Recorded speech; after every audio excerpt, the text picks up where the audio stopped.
Everyone, welcome back to my new blog. तर माझ्या हातामध्ये जे तुम्हाला सेल्फ मॅट दिसत आहे ते मी ऑनलाईन ऑर्डर केलेलं आहे आणि हे कशासाठी मागवलं हे मी तुम्हाला नक्कीच दाखवणार आहे. फक्त व्हिडिओ शेवटपर्यंत नक्की बघा.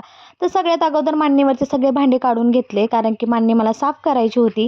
मांडणी मस्त साफ करायला घेतली आणि जे मी मॅट मागवलं होतं ते मांडणीसाठीच मागवलं होतं, कारण की पेपर टाकला की 2-3 दिवसामध्ये तो पेपर खराब होऊन जातो. आणि असं एका साईजमध्ये सगळ्याला कट करून घेतला आणि असं मांडणीवर आतरून दिलं. तर बघू शकता एकदम छान दिसत पण आहे आणि एकदम भारी क्वालिटीमध्ये आलेलं आहे. मला तर खूपच आवडलं आणि त्याचा मी तुम्हाला रिव्ह्यू पण दाखवणार आहे. थोडंसं पाणी घेतलं आणि मॅटवर टाकून दिलं आणि एका कपड्याने लगेच पुसून घेतलं.